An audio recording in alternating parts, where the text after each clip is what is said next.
Sources tell CNN that Russia is aiding Iran's war effort by providing intel on U.S. military targets. When President Trump was asked about this, here's how he reacted.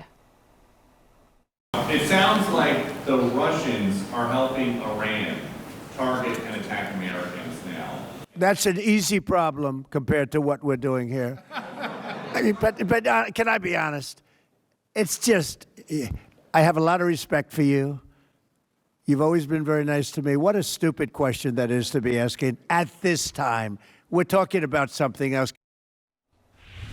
CNN's Gabe Cohen is following all of this. And Gabe, tell us more about this reporting. Intel officials, I would assume, do not view this as a stupid issue.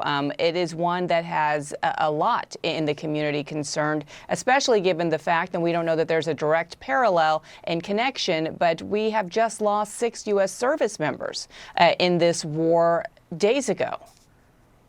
Well, Bianna, one of the reasons that this is really significant is because it's the first indication that Moscow is getting involved in this conflict. Those sources telling CNN that Russia is providing this intel about the location of American troops and assets so that Iran can specifically target them. And much of that intelligence is coming from this sophisticated satellite system that Russia has, as Iran has been seeing their military capabilities degraded day after day from all of this fighting.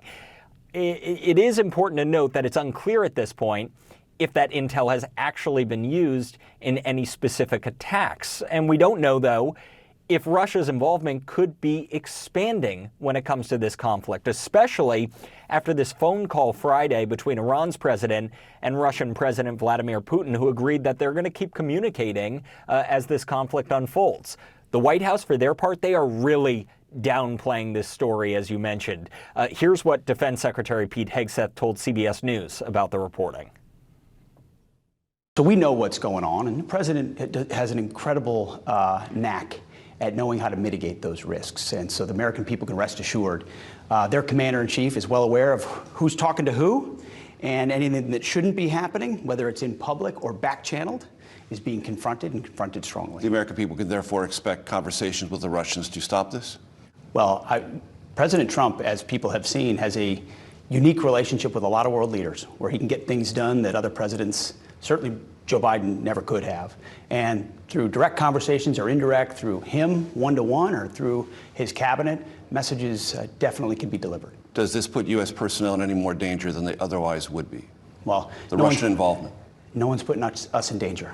We're putting the other guys in danger. Press Secretary Caroline Leavitt also told reporters that if Russia is sharing intel, it's clearly not making much of a difference given the success of U.S. operations thus far. And President Trump also told CNN on Friday that, quote, a week ago Iran was powerful and now they have been indeed neutered. But beyond important to note that this administration has said over the past week that they were hoping this was going to be a 4 to 5 week war effort, though they did acknowledge that it could last much longer. We're waiting to see if that timeline could be drawn out a bit if more countries like Russia are drawn in. We'll be following it all. Gabe Cohen, thank you so much. Sources tell CNN that Russia is now providing Tehran with intelligence about the location and movements of U.S. troops, of U.S. ships, of U.S. aircraft. Sources also tell us the U.S. has intelligence suggesting that China may be getting ready to provide Iran with money, spare parts, and even missile components. CBS News got to ask Secretary Pete Hegseth specifically about Russia's reported involvement. The average American might hear that and think that's a big and dangerous deal, is it?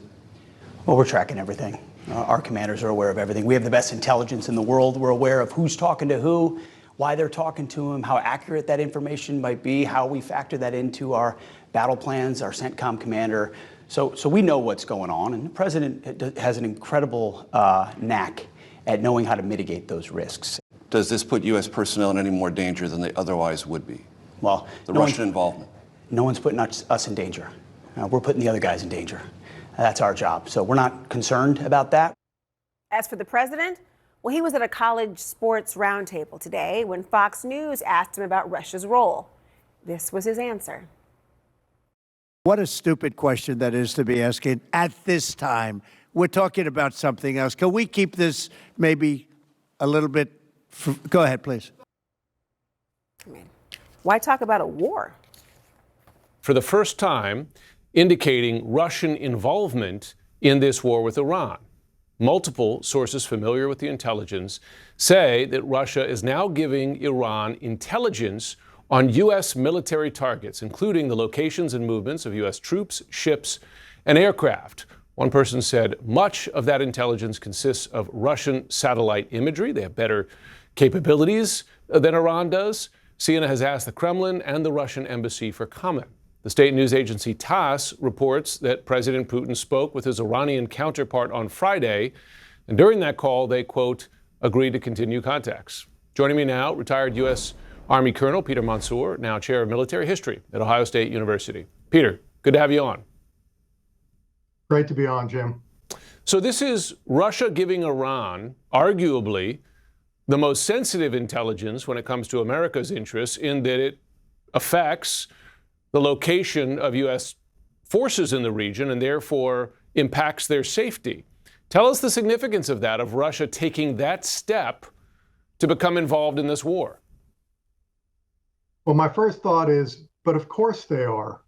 I mean, this is payback for the United States providing Ukraine intelligence on the position of Russian forces and assets in the vicinity of Ukraine. So I would be astonished if Russia didn't do this. So quite frankly, this is an expected development. And like I said, it's tit for tat because we're doing the same thing in the European theater.